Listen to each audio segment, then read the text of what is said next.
Hi everyone. तो हमने chemistry section में से मेटल्स एंड नॉन मेटल्स का जो भी थ्योरी पार्ट था वो कंप्लीट कर लिया है। तो अभी मैं आपके लिए वीडियो लेके आई हूँ जो भी 10 इयर्स के प्रीवियस ईयर क्वेश्चंस है only from non medical part. ठीक है, मेडिकल के क्वेश्चन मैंने नहीं लिए हैं बट मेडिकल में भी सिमिलर होते हैं, तो उसका भी मैं पीडीएफ जल्दी अपलोड कर दूँगी विद आंसर। ये सिर्फ मैंने 10 इयर्स के 2012 से लेके 2023 नवंबर तक जितने भी एग्ज़ाम्स हुए हैं उसके क्वेश्चंस हैं metals and non metals chapter से। ठीक है, तो अगर आप ये चाहते हो कि मुझे को ये सॉफ्ट कॉपी चाहिए तो आप मेरा टेलीग्राम जो चैनल है उसको ज्वाइन कर सकते हो, तो वहाँ से आपको सॉफ्ट कॉपी मिल जाएगी।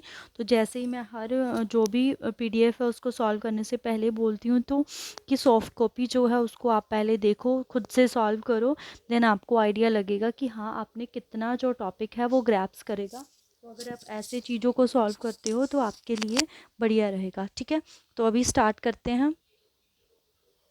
तो फर्स्ट क्वेश्चन है हमारे पास। Here first question is that कि the metal which is liquid at temperature. तो सभी मेटल्स जो है वो हमारे पास सॉलिड स्टेट में होती है, सिर्फ एक्सेप्शन कौन सी मेटल के साथ थी? मरकरी के साथ। तो ऑप्शन सी जो है वो हमारे पास क्या है इसका राइट आंसर। तो sodium metal is stored in, तो सोडियम मेटल को हम किस में स्टोर करके रखते हैं? कैरोसिन ऑयल में। ठीक है, क्योंकि बहुत ज़्यादा रिएक्टिव होती है। उसके बाद द लस्ट्रस नॉन मेटल्स। तो जो नॉन मेटल्स होती हैं वो क्या होती है? नॉन लस्ट्रस होती है। सिर्फ एक ही नॉन मेटल है जो लस्ट्रस है, तो वो कौन सी है? आयोडीन। तो आप देख सकते हो 2012 के में आए हुए हैं आपके क्वेश्चन। नेक्स्ट है an amalgam of a metals has which other metals. Amalgam आपके पास है, आपके पास जी आता है ना यहाँ पे अमलगम में, तो आप जी से याद रख लो वो कौन सा मेटल होगी जिसके सिंबल में जी आता है। तो यहाँ पे कौन सी सिंबल है? वो मर्करी है हमारे पास। ठीक है, तो जी सभी में आता है बट वैसे मर्करी है अमलगम। जहाँ पे भी आपको अलोए दिखा साथ में मर्करी है तो आप उसको क्या बोलोगे कि वो है अमलगम है आपका। ठीक है, the process of a zinc metal is deposit as a layer of iron is called. कि जब हम आयरन पे जिंक की कोटिंग कर देते हैं तो उस प्रोसेस को हम क्या बोलते हैं? वो प्रोसेस होता है आपका गैल्वेनाइजेशन।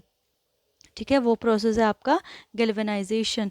नेक्स्ट क्वेश्चन है the most suitable metal for making electromagnet. तो जब भी हम इलेक्ट्रोमैग्नेट बनाते हैं उसके लिए मोस्ट सूटेबल मेटल है हमारी आयरन। ठीक है, नेक्स्ट क्वेश्चन हमारे पास आता है the metal used in standard hydrogen electrode.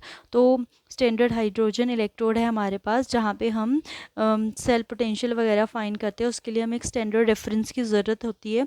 तो उसमें हम कौन सी मेटल यूज़ करते हैं? हाइड्रोजन का इलेक्ट्रोड है तो उसमें हम प्लैटिनम मेटल जो है वो अपनी यूज़ करते हैं। ठीक है, नेक्स्ट क्वेश्चन है sodium is kept under kerosene oil while phosphorus is kept in water because sodium react vigorously with water and phosphorus sublimates if not kept in water। तो ये रीज़न है इसका। ठीक है, सोडियम का तो हमने देख लिया था कि ज़्यादा रिएक्टिव होता है, तो जो अपना फॉस्फोरस है उसका क्या रीज़न है? उसका है कि वो सब्लिमाइज कर देता है। ठीक है, नेक्स्ट हमारे पास आता है, नेक्स्ट क्वेश्चन है दैट कि what type of a following reaction is. तो जो ये रिएक्शन है ये रिएक्शन कौन सी है हमारे पास? कॉम्बिनेशन रिएक्शन या एडिशन? कॉम्बिनेशन होता है कि कंबाइन करते हैं चीज़ें, तो यहाँ तो ऐसा कुछ नहीं लग रहा है, जैसा यहाँ था वैसा ही यहाँ। डबल डिस्प्लेसमेंट, डबल डिस्प्लेसमेंट होता है कि अगर हमारा ये ग्रुप इस साइड जाए और जो मतलब जैसे ये वाला ग्रुप इस साइड चला जाए और जो यहाँ पे लगा है वो इस साइड, तो ऐसा तो कुछ नहीं हुआ। डिसोसिएशन मतलब ब्रेकिंग होती है। तो ये कौन सी रिएक्शन है? Displacement reaction. और अगर आपको याद है तो ये हमारे पास थर्माइट रिएक्शन है। ये कौन सी रिएक्शन है? ये थर्माइट, जो कि रेलवे ट्रैक की जॉइनिंग के लिए यूज़ की जाती है। ठीक है, नेक्स्ट क्वेश्चन है the reactivity order of sodium, copper, then gold और मैग्नीशियम। ठीक है, इसके लिए आपको जो मैंने निमोनिक्स बताई थी उससे आप सॉल्व कर सकते हो। बाकी आपको पता है कि जो गोल्ड है वो लीस्ट रिएक्टिव है, तो ऐसे ऑप्शन जिसमें गोल्ड लीस्ट में नहीं है तो वो तो गए, बी भी गया, सी भी गया। ठीक है, उसके बाद बचता है, हम देख सकते हैं कि हमारे पास इसमें सोडियम है सबसे आगे और इसमें कौन सा है? मैग्नीशियम। तो हमारी जो राइम सी उससे था क्या था? केदार नाथ का माली।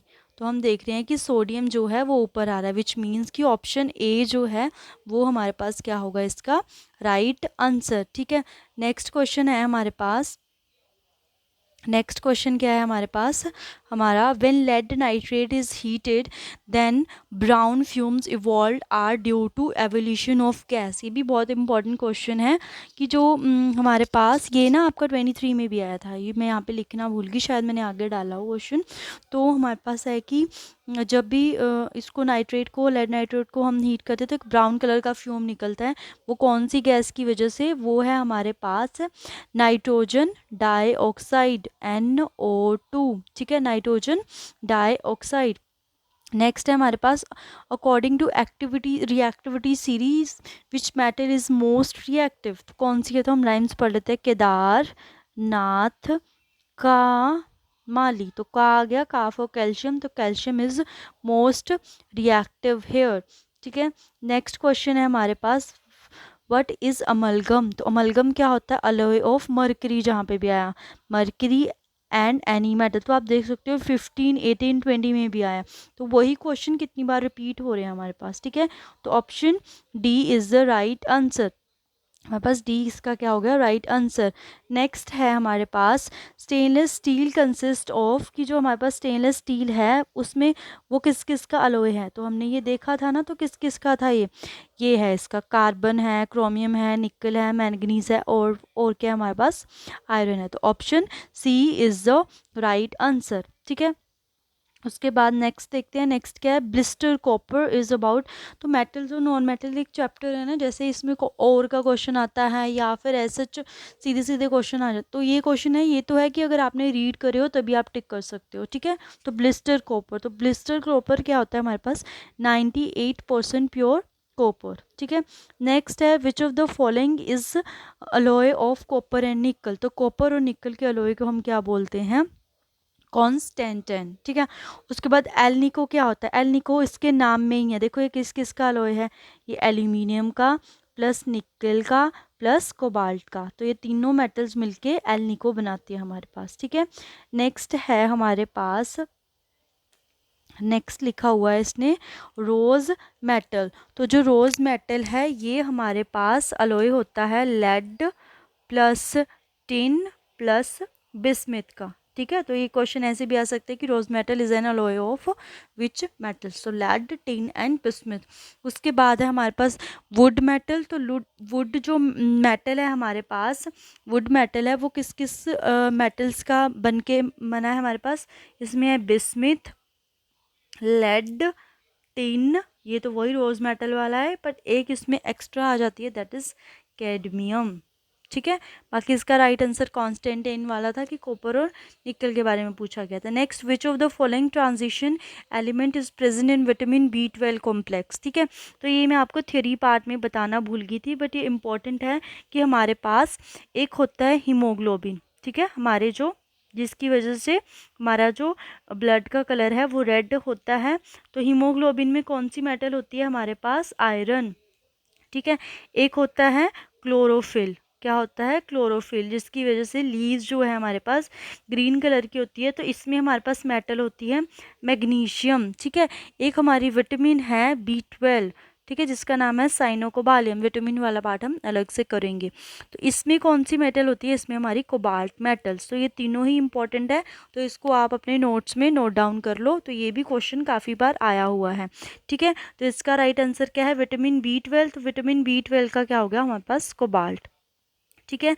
नेक्स्ट हमारे पास आता है, नेक्स्ट है कि gun metal is alloy of, तो हमने देखा था कि ये गन मेटल किस किस का अलॉय है हमारे पास? कॉपर, ये है इसका आंसर गन मेटल का, कि कॉपर, टिन और हमारे पास जिंक, तो ये रहा option B is the right answer. Next is cinnabar is an ore of, तो सिनेबार किसका और है हमारे पास? मरकरी का, ठीक है।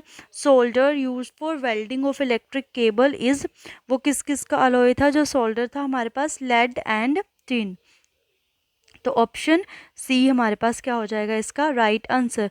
The most durable metal plating on iron is to protect against corrosion is, कि किसकी कोटिंग करके हम आयरन को जो है कॉरोजन से बचा सकते हैं? कोटिंग तो होती है, बट जो मोस्ट ड्यूरेबल है वो कौन सी हमारे पास? जिंक की, जिसको क्या बोलते हैं हम? गेल्वेनाइजेशन, ये देखो फॉस्फोरस इज केप्ट अंडर, तो आप देख सकते हो 19 में, 20 में, 23 में रिपीट हुआ है, देखो जून में भी और नवंबर में भी। तो ये बहुत ही इंपॉर्टेंट है, बार बार रिपीट हो रहा है, ठीक है, वही क्वेश्चन घूम फिर के आ रहे हैं। तो आप अगर ये क्वेश्चंस भी रट लोगे तो आपके लिए बहुत ही बेनिफिशियल रहेगा। तो किस में स्टोर करके रखते हैं हम? कोल्ड वाटर में। Which of the following element is present in haemoglobin, तो अभी देखा था हमने हीमोग्लोबिन में कौन सा एलिमेंट प्रेजेंट होता है, या फिर हमारे पास मेटल आयरन। तो कौन सी है इसका आंसर? हमारे पास ऑप्शन डी, ठीक है। इसके बाद है हमारे पास नेक्स्ट क्वेश्चन आपका। नेक्स्ट क्वेश्चन है following reaction is an example of, तो जो ये रिएक्शन है ये किसका एग्जाम्पल है? ये हमारे पास डिस्प्लेसमेंट रिएक्शन का एग्जाम्पल है। डैश इज या are stored in kerosene oil, तो हम कैरोसिन ऑयल में किसको स्टोर करके रखते हैं? यहाँ पे देखो सोडियम दी है, पोटाशियम है। कई बच्चे क्या करते हैं, सोडियम दिखा, option A is the right answer. Is R करके लिखा है, विच मीन्स शायद दो हो सकते हैं, तो सोडियम भी है पोटाशियम भी है, तो बोथ क्या आंसर होगा इसका? Both C, both A and B is the right answer. Next, aluminium, iron and zinc react with, तो ये वाटर के ऊपर क्वेश्चन है। तो हमने देखा था सबसे पहले कोल्ड वाटर था, तो कोल्ड वाटर के साथ सबसे रिएक्टिव तो जो वो कौन सी थी? Sodium and potassium. उसके बाद हमारे पास आया था हॉट वाटर, तो हॉट वाटर के साथ थी कैल्शियम और मैग्नीशियम। उसके बाद आया था स्टीम, तो स्टीम के साथ ये तीनों मेटल थी। तो इसका आंसर क्या हो जाएगा? Option C. Now calamine solution contain, तो जो हमारे पास कैलेमाइन सोल्यूशन होता है वो क्या कंटेन करता है? Zinc carbonate. तो calamine is an ore of a zinc, ठीक है, ऐसे करके भी आ सकता है question. In the metallurgy of a iron from hematite limestone is added to act as, तो जो यहाँ पे लाइमस्टोन है वो एज अ स्लैग एक्ट करता है। तो मैंने बोला था ना आपको कि ये थोड़ा सा एडवांस लेवल का क्वेश्चन है, तो इसके ऊपर हमने थ्योरी में पार्ट में नहीं करा हुआ है, तो एक मैं अलग से वीडियो थोड़ा सा बता दूंगी आपको शॉर्ट शॉर्ट टर्म, ठीक है, वहाँ पे हम कर लेंगे। बाकी आप यहाँ देख सकते हो ये स्लैग की तरह एक्ट करता है। Next, following reaction is an example of, तो ये किसकी एग्जाम्पल है? डिस्प्लेसमेंट रिएक्शन की, ठीक है। डिस्प्लेसमेंट रिएक्शन की क्यों है एग्जाम्पल? बिकॉज यहाँ से हमारे पास क्या हो रहा है? ऑक्सीजन इसके साथ लग रहा है। देखो इसका आंसर ना हमारे पास रिडॉक्स रिएक्शन भी हो सकता है। अभी हमने ऑक्सीडेशन रिडक्शन के बारे में नहीं देखा है, तो देखेंगे। तो जिसने ए भी करा है बी भी करा है, दोनों में से जो भी है वो आंसर इसका सही है, बिकॉज ये रिडॉक्स रिएक्शन भी है और डिस्प्लेसमेंट रिएक्शन भी है। Potassium magnesium zinc react with, अब पोटाशियम तो हॉट वाटर कोल्ड वाटर के साथ और मैग्नीशियम हॉट वाटर के साथ और जिंक स्टीम के साथ, तो इसका आंसर जो था राइट वो था हमारे पास all of the above. Dash is stored in water, white phosphorus. तो देखो यही क्वेश्चन घुमा फिरा के वो कैसे डाल रहे हैं, उसको पूछ रहे हैं या तो किसको स्टोर किया जाता है वाटर में, या पूछते हैं फॉस्फोरस को हम किस में स्टोर करते हैं। तो देखो 22 में का ये हमारे पास क्वेश्चन है, ठीक है। नेक्स्ट को देखते हैं अब हम। नेक्स्ट क्वेश्चन हमारे पास, तो नेक्स्ट क्वेश्चन है हमारे पास bullet proof alloy steel contain, तो जो हमारे पास बुलेट प्रूफ अलॉय है उसमें हमारे पास जिरकोनियम होता है, राइट। नेक्स्ट क्वेश्चन है dash pair shows displacement reaction, ठीक है। तो कौन सा पेयर है वो डिस्प्लेसमेंट रिएक्शन शो करेगा? तो हमारे पास है NaCl, NaCl प्लस कॉपर। अब ये कॉपर तभी इसको डिस्प्लेस करेगा अगर ये ज़्यादा रिएक्टिव है। तो आप रिएक्टिविटी सीरीज को अगर हम देखें तो केदारनाथ, तो ये तो सोडियम तो सेकंड हाईएस्ट है, तो कॉपर तो इससे लीस्ट रिएक्टिव, तो मतलब ये तो नहीं करेगा। नेक्स्ट है हमारे पास MgCl2 प्लस एल्यूमिनियम, ठीक है, MgCl2 प्लस एल्यूमिनियम। तो हमारे पास केदारनाथ, उसके बाद क्या आता है का माली आलू, तो ये इसमें एल्यूमिनियम इससे नीचे आया, तो ये भी नहीं हुआ इसका आंसर, ठीक है। उसके बाद नेक्स्ट जो है, नेक्स्ट हमारे पास क्या है? नेक्स्ट है FeSO4 plus Ag, FeSO4 plus Ag। तो सिल्वर तो नीचे वाली मेटल है, तो ये भी इससे लीस्ट रिएक्टिव हुई। उसके बाद आया हमारे पास नेक्स्ट जो आया वो आया AgNO3 प्लस कॉपर, ठीक है। तो अगर हम निमोनिक्स बनाएं, केदारनाथ का माली आलू कैसा है? ज़रा फीके पकाता है, क्यों आज हरी, क्यों हरी आज आए, एच जी यहाँ पे है, यहाँ पे ए जी। तो हम देख रहे हैं कि कॉपर इससे ऊपर आया तो ये ज़्यादा रिएक्टिव हुआ, कॉपर तो ज़्यादा रिएक्टिव हुआ है, विच मीन्स ये डिस्प्लेसमेंट रिएक्शन शो कर देगा। तो option D is the right answer. ठीक है, इसके बाद नेक्स्ट जो क्वेश्चन है वो है हमारे पास कि कैसे स्टेराइट इज एन और ऑफ, ये किसका और है, ये हमारे पास टिन का और होता है। ठीक है, तो ओर्स के क्वेश्चंस तो हमारे पास ऐसा है ना कि ओर्स तो बहुत ज़्यादा होते हैं हमारे पास, राइट। तो ये तो हमने क्वेश्चन अगर रीड करा होगा तभी है, ये तो हम जितना पढ़ ले उतना कम है। इससे बेटर है जो रिपीटेटिव हमारे पास क्वेश्चन आए उनको आप पढ़ लो। ठीक है, नेक्स्ट क्वेश्चन है which metal is present in galena ore, तो गैलेना ओर में कौन सी मेटल है हमारी, lead. Next complete the reaction, तो Fe प्लस ZnSO4, तो अब ये जिंक सल्फेट है हमारे पास और है हमारे पास Fe, ये लिखा तो हुआ है इसका कि FeSO4 और जिंक। तो अभी होगी रिएक्शन, सबसे पहले तो हम ये देखते हैं, इसको ज़्यादा रिएक्टिव होना पड़ेगा। तो हमारे पास राइन क्या है, केदारनाथ का माली आलू ज़रा फीके, तो आयरन तो इससे लेस रिएक्टिव हुआ विच मीन्स नो रिएक्शन, तो option D is the right answer. ठीक है, नेक्स्ट क्वेश्चन है हमारे पास लेड पेंसिल कंटेन्स, तो जो लेड पेंसिल होती है हमारे पास, जो सिंपल हम नटराज की एप्सरा वो वाली पेंसिल होती है, तो उसमें क्या होता है, ग्रेफाइट नॉट लेड। तो इसीलिए ये क्वेश्चन देखो ऑप्शन ए भी लिखा हुआ लेड, जिसको नहीं पता होगा वो लेड कर देगा कि लेड की पेंसिल है, बट उसमें होता क्या है, ग्रेफाइट। तो ये था हमारे पास कि जो नॉन मेडिकल में मेटल एंड नॉन मेटल के क्वेश्चंस आए हैं उसके ऊपर मैंने आपको सॉल्व करके बता दिया है। बाकी आप खुद से प्रैक्टिस करते रहो, अगर आप ये क्वेश्चंस भी पढ़ लोगे तो आराम से यहाँ से आपको एक दो क्वेश्चन तो देखने को मिल ही जाएगा। तो थोड़े दिन के अंदर मैं नॉन मेडिकल का, ये नॉन मेडिकल का था, तो जो मेडिकल में प्रीवियस ईयर क्वेश्चंस आए हैं वो भी करवा दूँगी आपको। ठीक है, थैंक यू।